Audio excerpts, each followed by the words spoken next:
Media बंधुओं, मैं आप लोगों का ध्यान बौद्ध महाबोधि मंदिर गया से संबंधित बोधि गया टेम्पल एक्ट 1949 का अपने देश में व पूरी दुनिया में भी और साथ ही अभी हाल ही में संसद से पास हुए वक्फ विधेयक का भी पूरे देश में हो रहे विरोध को भी लेकर कुछ ज़रूरी बातों की तरफ दिलाऊं। लेकिन उससे पहले मैं आज से 3 दिन के बाद दिनांक 14 अप्रैल को भारतीय संविधान के मूल निर्माता व दलितों एवं अन्य उपेक्षित वर्गों के मसीहा परम पूज्य बाबा साहब डॉक्टर भीमराव अंबेडकर की जो जयंती है, तो उनको आज एडवांस में ही सबसे पहले मैं अपनी व पार्टी की तरफ से पूरे तहे दिल से अपने श्रद्धा सुमन अर्पित करती हूँ, जिन्होंने कदम कदम पर अनेक को कष्ट झेलकर अपनी पूरी जिंदगी इस देश में सदियों से जातिवादी व्यवस्था के शिकार रहे लोगों को आत्मसम्मान व स्वाभिमान की जिंदगी बसर करने के लिए समर्पित की है,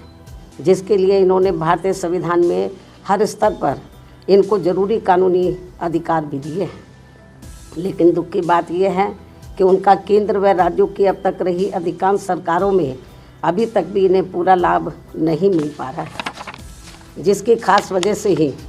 बाबा साहब डॉक्टर भीमराव अंबेडकर के बताए हुए रास्तों पर चलकर मान्यवर श्री कांशीराम जी ने उनके जन्मदिन के शुभ अवसर पर अर्थात दिनांक 14 अप्रैल सन 1984 को बहुजन समाज पार्टी के नाम से राजनीतिक पार्टी का विधिवत गठन किया और फिर इस पार्टी के जरिए ही पूरे देश में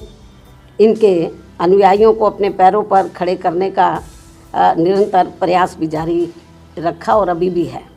जबकि पिछले कुछ वर्षों से कांग्रेस, बीजेपी व अन्य जातिवादी पार्टियां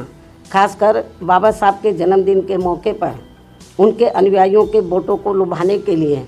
जो किस्म किस्म के हथकंडे इस्तेमाल कर रही हैं और इस बार भी कर रही हैं, तो उनके बहकावे में ना आकर इन्हें अपनी एकमात्र हितैषी पार्टी बीएसपी के बताए हुए रास्तों पर चलकर ही उनके अधूरे रहे कारवां को मंजिल तक जरूर पहुंचाना है।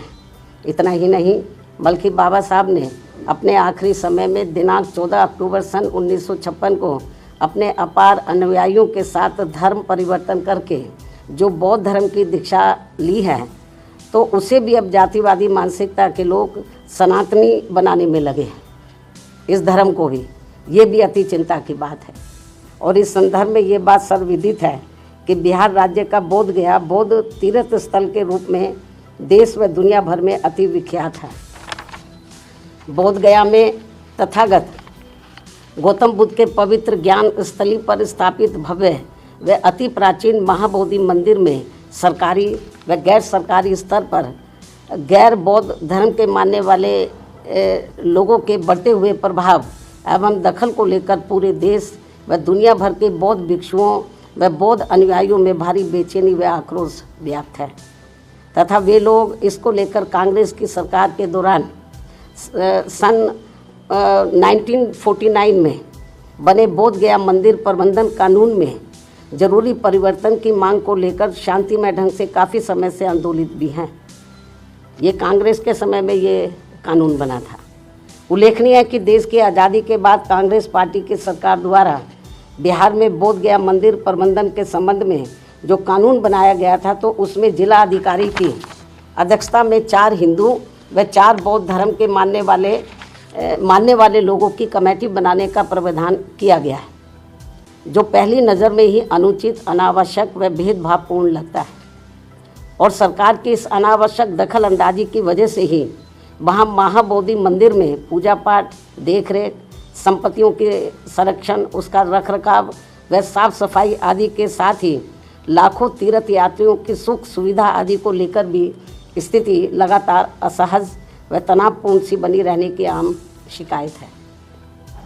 जिसकी वजह से बौद्ध धर्म के मानने वालों की ये मांग है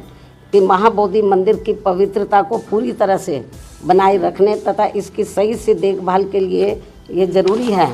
कि मंदिर में पूजा पाठ, उसकी सुरक्षा व संरक्षण आदि की पूरी जिम्मेवारी बौद्ध भिक्षुओं व बौद्ध धर्म के अनुयायियों को ही सौंपी जाए। जो इनकी ये मांग जायज़ है, जिस पर वर्तमान सरकार को तत्काल उचित ध्यान देना चाहिए। वैसे भी अधिकतर लोगों का यही मानना है कि 1949 में जब मंदिर प्रबंधन के संबंध में कानून बन रहा था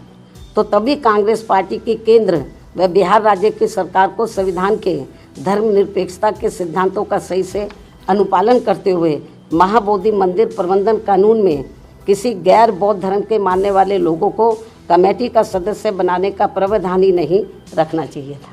ये कांग्रेस की बहुत बड़ी गलती रही है। इससे फिर अनावश्यक परेशानी व विवाद से बचा जा सकता था। किंतु अब जबकि ये मामला काफ़ी तूल पकड़कर भारी विवाद का रूप धारण कर चुका है, तो ऐसे में केंद्र व बिहार की एनडीए सरकार को इसमें तत्काल आवश्यक सुधार जरूर करना चाहिए। ऐसी बीएसपी की ये पुरजोर मांग है। इस क्रम में नए वक्फ कानून के तहत राज्य वक्फ बोर्डों में जो नॉन मुस्लिम को रखने का नया प्रावधान किया गया है, वह भी प्रथम दृष्टया अनुचित प्रतीत होता है, जिसका मुस्लिम समाज में भारी विरोध भी है। इसी प्रकार के अन्य नए विवादित प्रावधानों के सुधार को भी लेकर केंद्र सरकार अगर वक्फ कानून को फिलहाल स्थगित करते हुए उस पर समुचित पुनर्विचार करती है तो ये बेहतर होगा। अर्थात इन सभी मामलों में सरकार जरूर ध्यान दे, बीएसपी की पुनः ये मांग है। इसके अलावा भारत में भारतीयों की सुरक्षा के लिए केंद्र में सभी राज्य सरकारों को आतंकियों के विरुद्ध अपने अपने राजनीतिक स्वार्थ को छोड़कर भारतीय कानून के तहत निष्पक्ष, ईमानदार व सख्त कानूनी कार्रवाई करनी चाहिए या इनके द्वारा होनी चाहिए, तो ये देश व यहाँ के नागरिकों के हित में होगा। इन्हीं जरूरी बातों के साथ ही अब मैं अपनी बात यहीं समाप्त करती हूँ। धन्यवाद। जय भीम।